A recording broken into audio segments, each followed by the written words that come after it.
Je m'appelle Léa Kim. J'ai 31 ans et il y a 5 ans, j'ai quitté Seattle sans jamais regarder en arrière. Je travaillais comme développeuse back-end pour une entreprise de cybersécurité qui servait de grande banque et des contrats gouvernementaux. Je n'étais pas seulement bonne dans mon travail, j'étais essentielle. Je résolvais des problèmes que d'autres équipes ne pouvaient même pas expliquer. Mais en dehors du travail, je n'existais pas, du moins pas pour ma famille. Nous ne nous étions pas parlé depuis 2016. Alors, quand mon téléphone a vibré par un calme mercredi soir d'octobre 2023, j'ai été stupéfaite de voir le nom de ma cousine. Rachel était la seule à avoir mon nouveau numéro. Léa, a-t-elle dit doucement, tes parents essaient de te joindre. Ils veulent que tu rentres à la maison pour Noël. Je me suis assise lentement sur le bord de mon petit lit d'appartement à Brooklyn. Maintenant, ai-je demandé. Après toutes ces années? Ils se sont renseignés, a dit Rachel. Ils semblent sérieux. J'ai raccroché et j'ai juste regardé le mur. Je n'avais pas pensé à ma famille depuis des mois, des années en fait. Mais les souvenirs ont afflué rapidement. Toujours l'étrange, jamais la préférée. Je me souviens d'être assise sur une chaise de bureau froide quand j'avais 13 ans, les genoux repliés sur ma poitrine, pendant que le docteur Patel, ma psychologue d'enfance, disait clairement à mes parents, les difficultés de Léa ne viennent pas de l'isolement, elles viennent d'être ignorées. Ma mère a reniflé, nous aimons nos 2 enfants également, mais je savais qu'elle mentait. Mon frère aîné, Dylan, était le charmeur, la star du football, le président de classe, le golden boy. Il a eu la voiture pour ses 16 ans, j'ai eu un pull de friperie qui sentait encore quelqu'un d'autre. Même à Noël, les cadeaux de Dylan scintillaient sous le sapin, les miens étaient plutôt comme des arrière-pensées. Mais cette année, il me rappelait enfin, et il n'avait aucune idée de qui j'étais devenu. Les réunions de famille étaient toujours un cauchemar. Dylan tenait salon, bruyant, charmant, magnétique, tandis que je me fondais dans l'arrière-plan comme un meuble que personne ne remarquait. C'est là que j'ai découvert la programmation. Tout a commencé avec une vieille affiche poussiéreuse scotchée sur le tableau d'affichage du lycée, club d'introduction à l'informatique, salle 27, jeudi après les cours. J'y suis allé une fois, puis je n'ai plus jamais manqué une session. Pour la première fois, je me suis senti vu, non par des gens, mais par la logique du code. Le club est devenu mon refuge. Nous avons reconstruit de vieux PC avec des pièces de casse, nous avons échangé des livres, débattu des compilateurs, et sommes restés tard pour déboguer les projets des uns et des autres. J'ai même construit mon premier jeu sur un ordinateur portable emprunté. Monsieur Alvarez, notre professeur, m'a prise à part un jour. Tu as quelque chose de spécial, Léa, a-t-il dit. Ne laisse personne te rabaisser. À 17 ans, j'avais un plan. J'avais postulé à l'université, j'allais quitter Seattle et construire mon avenir à partir de zéro. Dylan, bien sûr, était déjà inscrit dans une université d'élite en Californie, dépendant du soutien financier complet de mes parents. Puis est arrivé ce dîner de Thanksgiving. Mon père a levé son verre à Dylan, nous rend fiers à Stanford. Des acclamations ont éclaté. Puis maman a ajouté, quant à Léa, nous l'encourageons à trouver un travail stable. Mon oncle a plaisanté, nous embauchons des plongeurs au restaurant. Toute la table a ri, y compris mes parents. Je n'ai pas ri. Ce qu'ils ne savaient pas, c'est que j'avais déjà obtenu une bourse complète pour un programme technologique de premier ordre à New York. Frais de scolarité, logement, même une allocation, tout était couvert. J'ai fait mes bagages tranquillement et j'ai emménagé dans un dortoir à Manhattan. J'ai été serveuse à temps partiel, j'ai obtenu mon diplôme en étant la meilleure de ma promotion, et j'ai décroché un emploi de rêve dans une entreprise de cybersécurité avant même que l'encre de mon diplôme ne soit sèche.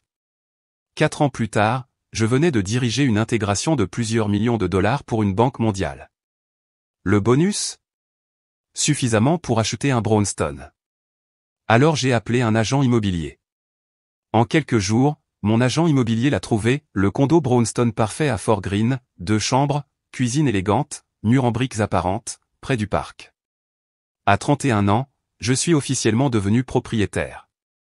2 semaines avant Noël, j'ai organisé une petite pendaison de crémaillère, juste mes vrais amis, ceux qui m'avaient vu passer des nuits blanches, pleurer sur du code raté, et quand même venir chaque jour. Nous nous sommes assis sur des coussins au sol avec des plats à emporter thaïlandais et du vin bon marché, entourés de cartons non déballés et de rire. Lisa a levé son verre. Léa, a-t-elle dit, la discrète qui a transformé le silence en pouvoir. Nous avons trinqué. J'ai souri, mais une pensée est restée. J'allais rentrer à la maison dans une semaine.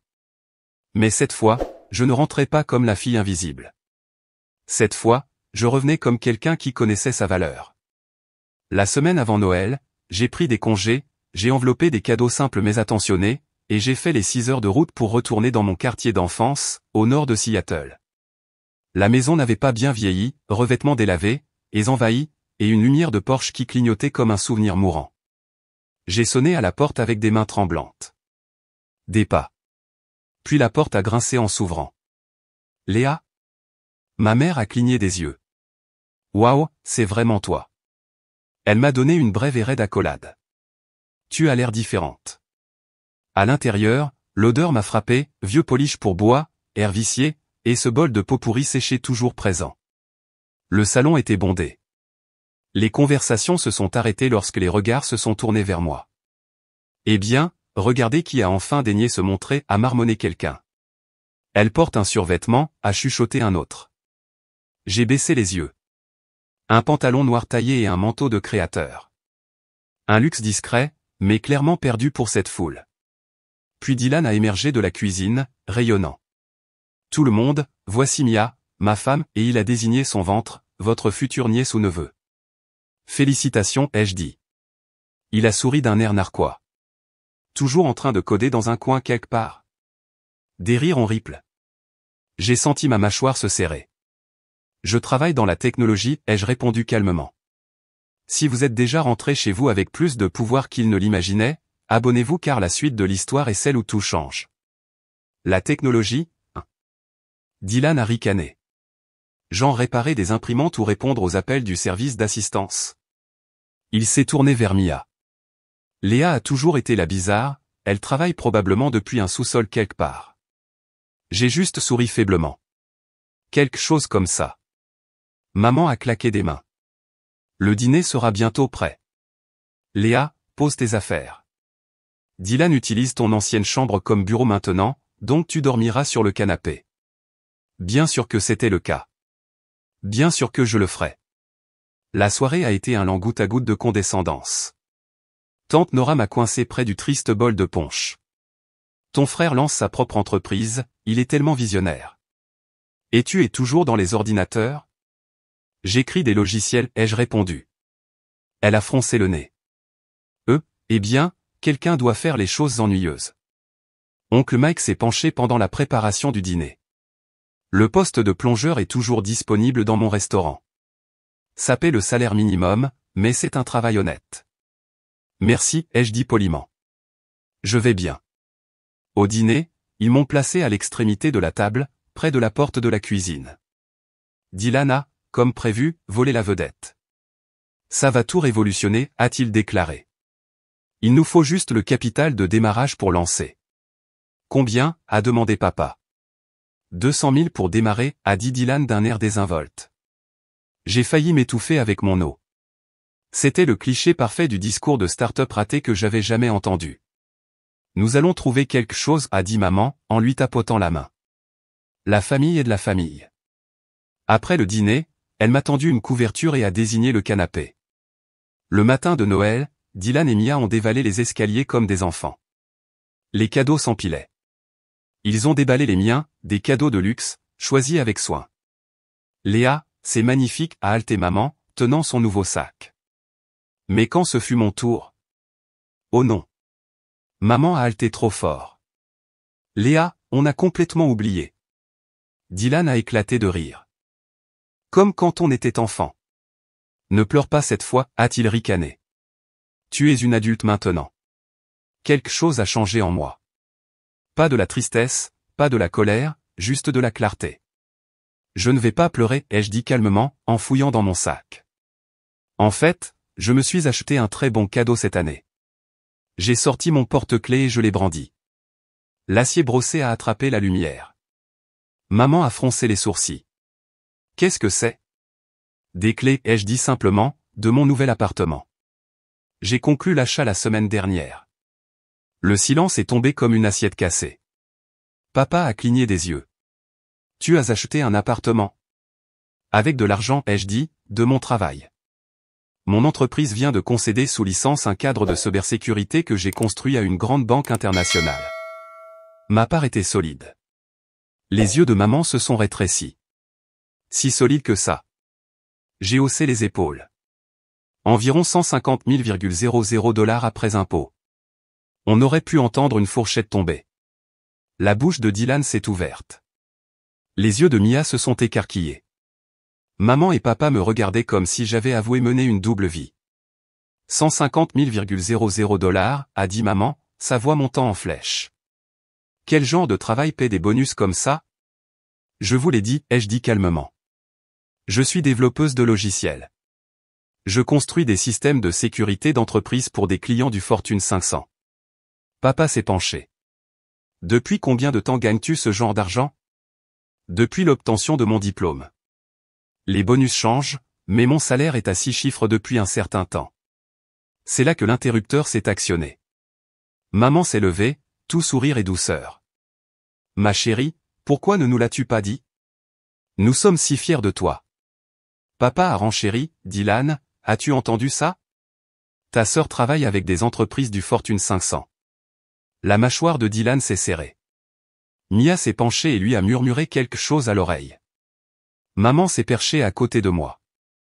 Alors, raconte-nous cet appartement. Combien de chambres? 2 chambres, 2 salles de bain. Fort Green, près du travail. Elle a rayonné. Nous devrions venir visiter. La famille devrait rester unie. J'ai failli rire. La famille? Après 8 ans de silence? En fait, ai-je dit, en me levant, j'ai une longue route devant moi. Maman a tendu la main vers mon bras. Tu viens juste d'arriver. Reste. Papa a hoché la tête. Nous n'avons même pas parlé de ta carrière. Pendant que je faisais mes bagages, je les entendais chuchoter, des voix sourdes et pressantes. Quand je suis redescendu, valise à la main, ils m'attendaient, ses sourires impatients et tendus déjà sonnant l'alarme. Avant que tu ne partes, a dit papa, s'avançant, nous devrions parler de l'opportunité commerciale de Dylan. Comme tu l'as mentionné, il a besoin d'un peu de capital pour démarrer. Dylan a souri comme s'il me rendait service. C'est un investissement solide. Tu serais au tout début. Combien, ai-je demandé platement. Juste 200 000, a-t-il dit. Avec ce que tu gagnes, c'est rien, n'est-ce pas?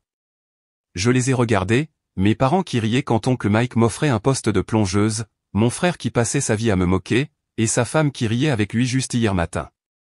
Non, ai-je dit. Les sourires ont disparu. Qu'est-ce que tu veux dire? Non, a claqué maman. Je veux dire, je ne vous donnerai pas d'argent.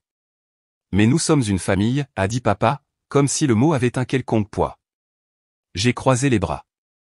Où était la famille quand on m'a dit de trouver mon propre logement le jour après mon diplôme? Ou quand vous avez payé l'université de Dylan mais que vous m'avez laissé me débrouiller seul? C'était différent, a dit maman. Nous n'avions pas d'argent à l'époque. Vous aviez de l'argent pour Dylan, ai-je dit. Dylan montrait des promesses, a-t-elle aboyé, puis s'est immédiatement rétractée. Je veux dire, nous pensions que le travail serait mieux pour toi. J'ai attrapé mon sac. Je dois y aller.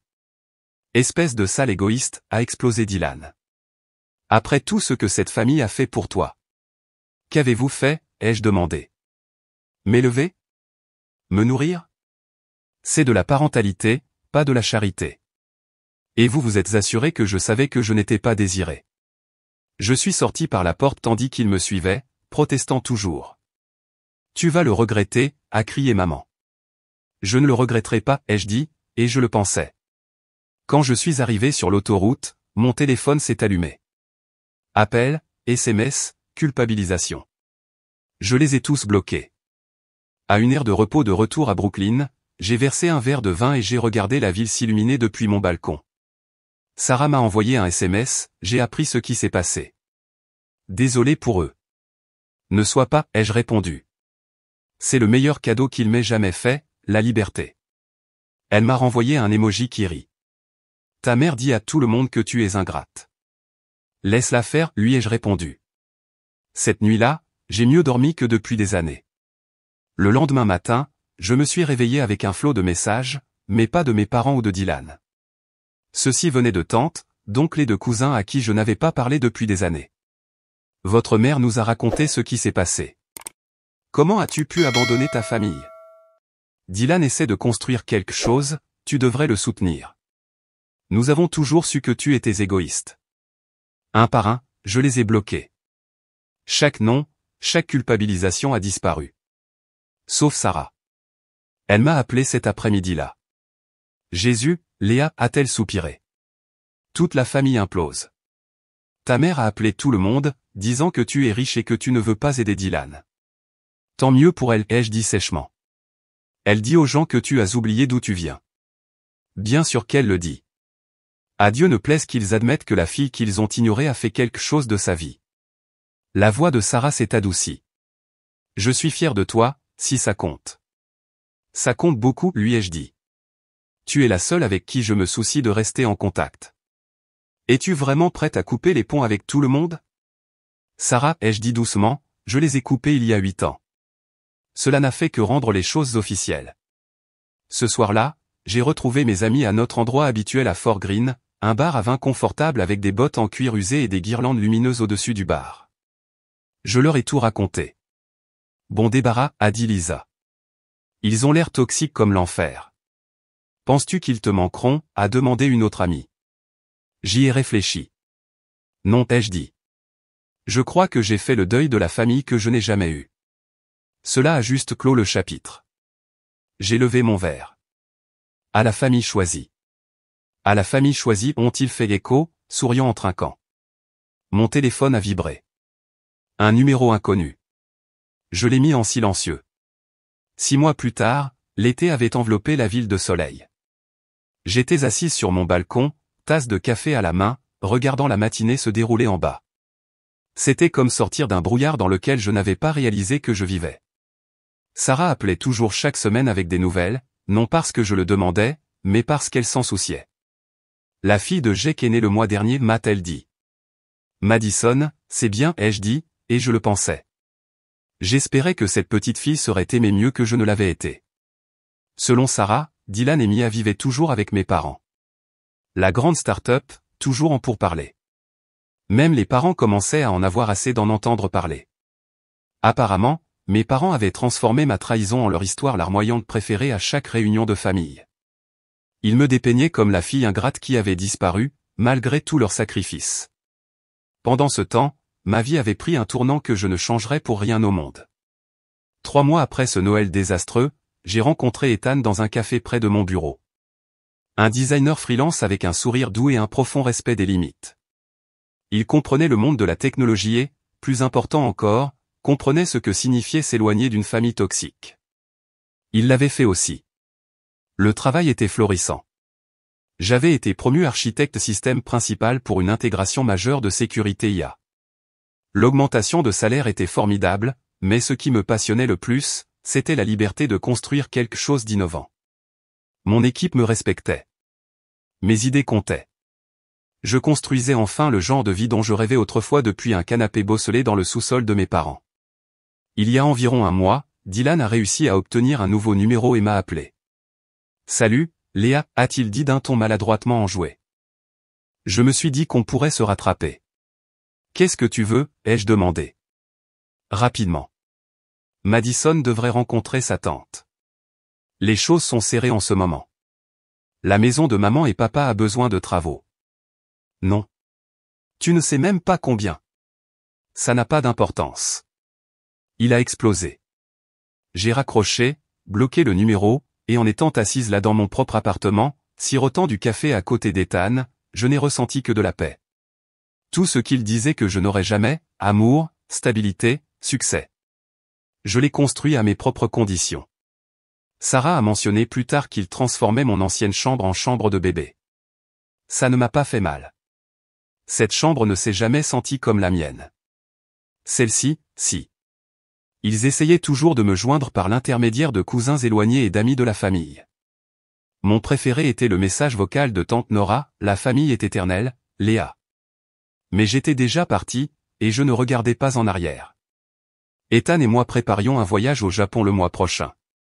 Nous apprenions la langue, planifions les temples et mettions en favori les restaurants de nouilles. Sarah m'a envoyé un message, maman a vu ta publication. Elle dit que c'est typique de toi de préférer les vacances plutôt que d'aider ta famille. Bien, ai-je dit. Peut-être qu'elle va enfin comprendre.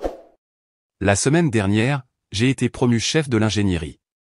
Salaire dans le top 1%. Mon patron a dit, tu l'as mérité. Nous avons célébré avec des amis.